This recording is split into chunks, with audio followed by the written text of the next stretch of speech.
উচ্চ মাধ্যমিকের পরীক্ষায় রাজ্যের পঞ্চম স্থান অধিকার করেছে বোলপুরের নব নালন্দা স্কুলের সানন্দা রায়। তার প্রাপ্ত নম্বর 492। বুধবার শান্তিনিকেতনের স্কুলে এসে তার প্রতিক্রিয়া জানায় সে। কলা বিভাগ নিয়ে পড়াশোনা করত সে। আগামীতে অধ্যাপনা সহ বিভিন্ন প্রতিযোগিতামূলক পরীক্ষায় অংশ নিতে চায় সানন্দা। উল্লেখ্য 2022 সালে মাধ্যমিক পরীক্ষায় রাজ্যের মধ্যে 10ম স্থান অধিকার করেছিল সে। কাজী আমিরুল ইসলামের রিপোর্ট। তারপরে আবার উচ্চ মাধ্যমিকে এসে পঞ্চম, এই যে জার্নিটা এটা কতটা কঠিন ছিল এবং তোমার কাছে তোমার এই প্রাপ্ত নাম্বার পেয়ে তুমি কতটা খুশি? দেখুন, খুশি আমি অত্যন্ত খুশি এবং অত্যন্ত কৃতজ্ঞ। আমি যেই রেজাল্টটা করেছি সেটা আমার একার নয়, আমার স্কুলের টিচারদের, প্রথম কথা আমার মা বাবার, আমার আত্মীয় স্বজন সকলের, এবং আমার পাড়ার যারা কাকু কাকিমা তারাও আমাকে অত্যন্তভাবে অনুপ্রাণিত করেছেন এবং আমার পাশে থেকেছেন। তো সবার এই রেজাল্টে এবং আমি আশা করছি সবাই খুশিই হয়েছে। তো খুশি তো প্রচণ্ড।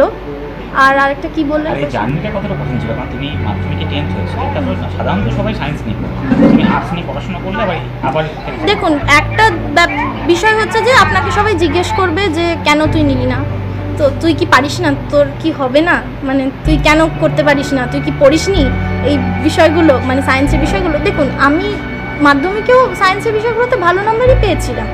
তো আর্টসের বিষয়টা আমার ভালো লাগতো, নিজের মন থেকে আমার মনে হতো যে আমি একটু জানি, আমার কিউরিওসিটিটা আর্টসেই বেশি ছিল।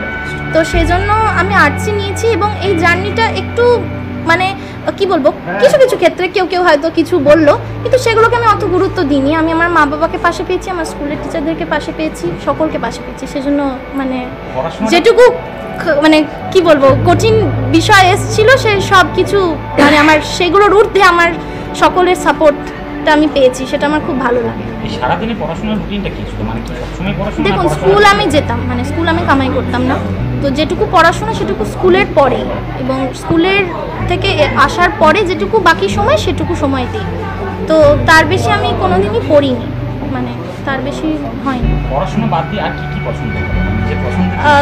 নিজের পছন্দের জিনিস বলতে আমার সেরকম করে কিছু হবি ফলো করা হয়নি এই কয়েক বছর, 9, 10, 11, 12 সত্যি করে কোথাওই আমার কিছুই ফলো করা হয়নি, আমার কোনো হবি বা কিছু। কিন্তু ছোটোবেলায় আবৃত্তি করতাম, নাচ করতাম, গান করতাম, সবেতে পার্টিসিপেট করতাম ছোটোবেলায়।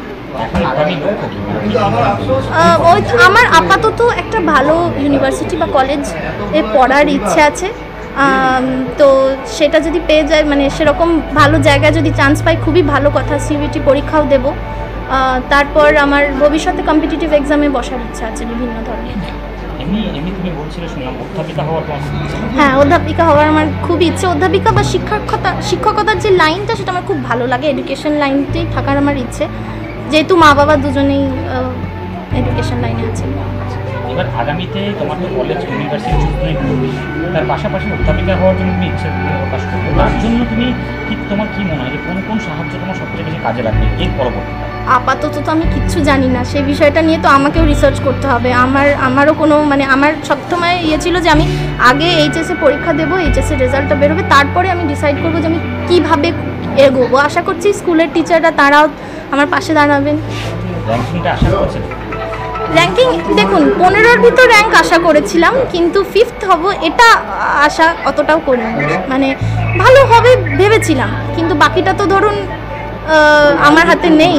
তো সেটা যিনি এক্সামিনার তাদেরকে আমি থ্যাংক ইউ জানাতে চাই যে তারা এত সুন্দরভাবে যেটা আমার যেটা আমি ডিজার্ভ করি সেটা আমি পেয়েছি, এটা আমার খুব ভালো লাগে।